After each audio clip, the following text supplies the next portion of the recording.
भारतीय लड़ाकू विमान एलसीए तेजस के गिरने की खबर सामने आई है, जिस पर इंडियन एयरफोर्स द्वारा यह भी जानकारी आधिकारिक तौर पर स्पष्ट रूप से साझा की गई है कि उसके अंदर मौजूद जो एक पायलट था उनका देहांत हो चुका है। उन्हें कुछ फेटल इंजरीज आई, जहां की तस्वीरों में हम देख सकते हैं कि कुल 8 मिनट के लिए इस पूरे एलसीए तेजस को अपनी उड़ान भरनी थी। डेमोन्स्ट्रेशन के दरमियान यह हादसा हुआ, जहां पर टेक ऑफ के चंद सेकेंड बाद ही अचानक से खिलौनों के टुकड़े की तरह ये पूरा एलसीए तेजस जो है वो नीचे गिरता है और गिरने के बाद इसके अंदर बेहद बड़ा ब्लास्ट और धमाका होता है। और धमाका होने की वजह से ही कहीं ना कहीं अंदाजा लगाया जा रहा है कि इजेक्शन का जो समय था वो पायलट को नहीं मिल पाया और इसीलिए इस दुर्घटना ग्रस्त फाइटर जेट के अंदर पायलट के फिलहाल जो है निधन हो चुका है। एयरफोर्स का यह भी कहना है कि कोर्ट ऑफ इंक्वायरी इनिशिएट की गई है इस पूरे मामले में, जिसमें कि ये जानकारी इकट्ठा की जाएगी कि आखिर ये हादसा किन वजहों से हुआ था, क्या इसके अंदर कोई टेक्निकल ग्लिच है, क्या इसके अंदर कोई इक्विपमेंट फेलियर है। इन सारी चीजों की जानकारी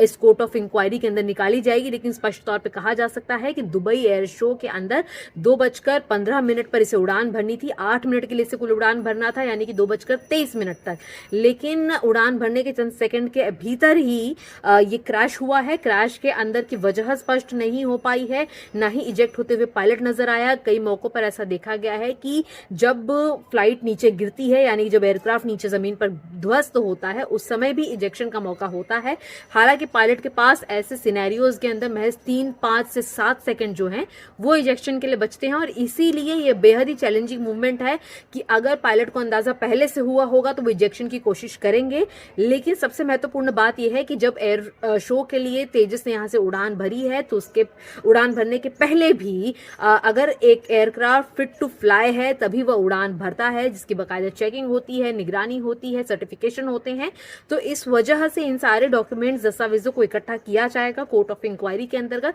और पता किया जाएगा कि आखिर इसका टेक्निकल फेलियर है या इसके अंदर कोई इंजन ग्लिच है या ये डिसमेंटल होने वाला था, इसके अंदर किसी तरीके की आग जनी हुई या फिर किसी तरीके का ह्यूमन एरर है। इसकी भी जानकारी हर एक एंगल से की जाएगी। लेकिन फिलहाल एयरफोर्स के लिए कहा जा सकता है कि ये बेहद ही बड़ा दुखद दिन रहने वाला है, क्योंकि कुल मिलाकर सूर्य किरण की 1 यूनिट और तेजस की 3 यूनिट जो है इस दुबई के एयर शो में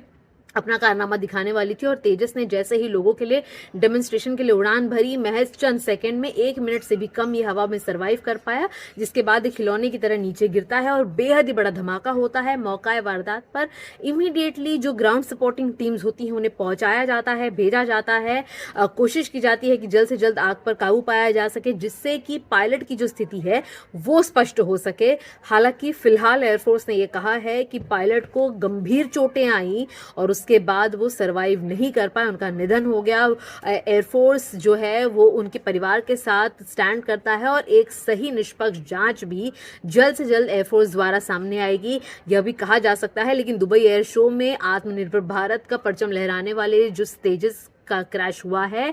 उसने ये सवाल खड़े किए हैं कि जो अन्य तेजस की वहां पर यूनिट्स मौजूद हैं वो आगे इस एयर शो के अंदर उड़ान भरेंगी या नहीं। और जिस तरीके से एलसीए तेजस की जो संख्या है उसे भारतीय वायुसेना में बढ़ाने को लेकर लगातार चर्चा जारी है, क्या उसके ऊपर आगे आने वाले दिनों में किसी तरीके का असर पड़ेगा, क्योंकि इसे बनाने वाले HAL को भी इसकी स्पष्ट जानकारी और स्पष्टीकरण देना होगा कि किस तरीके के ग्लिच के चलते इस तरीके की वीडियो सामने आए हैं, जिसमें एक एयरक्राफ्ट पूरी तरह से जमीन ध्वस्त होता अपनी पूरी उड़ान भरने से पहले दिखाई दे रहा है।